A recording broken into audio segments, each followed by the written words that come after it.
So I'd like to talk now a little bit more about this notion of riding safely in groups and what do we do to protect each other. And basically we use two different techniques, verbal and visual. And so let's go over the visual commands first. Basically what we talk about, a big problem is if you're coming to a stop or if you're slowing. And so I'm not sure if we can do it on a bike, maybe. I don't know. I think I'll just do it standing here. This or this is slowing. I do this. Sometimes in the manual, in our club manual, the hand looks like it's like this. I like to show a hand like this. And if I'm really wanting to stop and I want people to know, I let them know that it's there. So I put my hand down. You'll notice that I'm using my left hand. Bikes in North America, the right hand is the rear brake.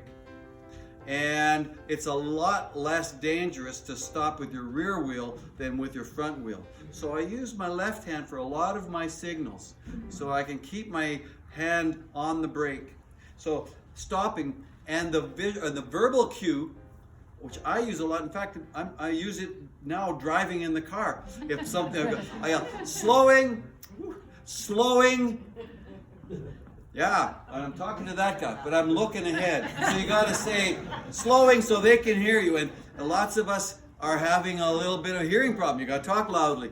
So slowing or stopping, and be loud about it. Stopping. Oftentimes you're slowing because you're coming to a road, for instance, and you want to look both ways to see if people are coming. So you'll say slowing, slowing. And then you'll say all clear and you'll be moving on. Yeah. So oftentimes you slow and you do not necessarily stop. So it's good to use your voice so everybody hears. Yeah. And everybody behind you speaks. Yeah, all the way along you pass it back. So actually the verbal commands, the visual commands, somebody up in front starts doing something, then you pass it back. You let the people know it's just like this chain. So basically, we've got slowing and stopping are two really important ones. There are other ones like railway tracks and stuff like that. You want to cross the railway tracks at a right angle, you might not see them coming. And some people talk about this as being the railway tracks. It's a moot point, but for sure you should know that railway tracks are coming so that you hit them at a right angle. So you go across them. Another one that is visual and verbal, but mostly a visual, is as you're riding along, and let's say there's some glass, or there is a rock, or there's a hole, you point to it as you're going by. You just point to it as you go by. And the guy behind you points to it as he goes by. And you see the person in front of you pointing to it, and you say, what the heck is going to be there? We've had people, I don't know if you guys have ever ridden on the sidewalk on the near the University Farm on 122nd Street.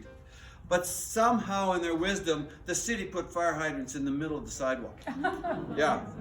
And so you're in a pace line of 7 or 8 or 9 people, and you're about the 5th or 6th back, and you're looking around and looking at the geese and stuff, and darned if there isn't this hydrant right in the middle. You got to pay attention, and the guy in front of you should be pointing the hydrants there. The only one that saw it coming would be the leader.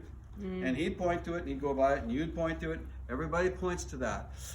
We had a situation last year in getting on board where we had a fellow that wandered.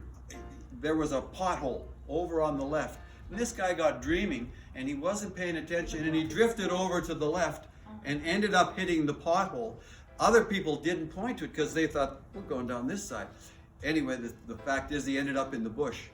And I think that was the end of his riding for the summer. So you want to be aware. A cardinal rule is you look after yourself first. So if you're going to come to some situation, whether it's crossing a street, one of the things we do to help is we look up and down, clear, clear, as you come to the sidewalk. However, you don't go across blindly because the guy in front of you said clear. That just helps you not have to slow down. You look. You come to an intersection. You look. So that you don't go into a situation, maybe 2 or 3 guys got through. You don't just go because they got through. You watch for yourself. And that really protects yourself. And then you might yell, car. And then as we're coming, if you're on the street, we're talking about what's coming. Car up. On the trails, walker up. Dog up. Dog, slow down. They're unpredictable. And you pass that back.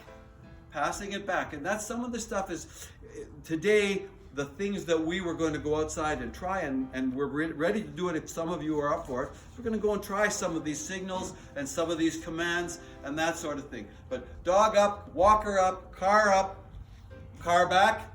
Pretty dangerous if you're driving along cycling along a street and there's a car coming from the rear.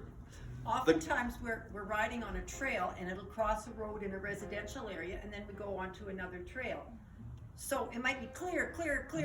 Then a car comes around the corner, car to the right. You know, you have to announce those things. You're always vigilant. Yeah, and the sweep is the guy that's at the back. He's a designated part of the leadership team. And the sweep normally can hear a car coming from behind. Car back, car back, car back, car back. And that way you know you don't swing out into traffic. You just be riding along beside the cars or whatever. But you pass that forward. And it's a very active thing. You don't just whisper it. Like you let it be known that you're doing that. What are some of the other signals, Miriam? Turning. Oh yes, turning signals. Okay, here we go. So basically, I need Miriam to demonstrate this. I've blown a shoulder and I can't even do a left or right turn. I'm trying to get my arm up. Anyway, bottom line is left turn, Miriam. There's a left turn signal. Remember the days when we used to stick our arms out of the window in the car? That's what we use. Now, the right turn signal is interesting.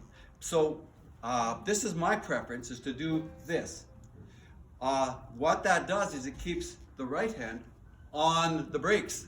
So if you're coming up to a corner to go to right, you put your arm up like that, you can still brake for the corner a little bit. You don't want to brake too much when you don't have both hands on it because you'll push yourself forward maybe with the momentum. But at least you have your hand on the brake. But we do accept and we find it okay to do that. That's a left turn or a right turn signal, and we think that's okay too. Yeah. And yeah, so typically we ride in what we call a pace line. And you see the like pro cyclists and stuff like that, they're right together, and our road bikers, they draft on each other and we go cruising. We stay in a pace line mostly because it's safer and you don't get too close to the guy in front of you. A serious situation is if you cross your front wheel with somebody's rear tire, you know, you're pretty much toast then. Particularly the person that's rear-endy, because your tire stops rotating immediately. Yeah. So you're you want to give yourself some distance and stay basically in a line. You'll read in the manual. I don't know how many of you have read the manual. I really, really recommend you read our manual. We've put a lot of effort into that manual, and we think it communicates the kinds of things that you should know. And the manual talks about staying in the pace line. We can visit front and back.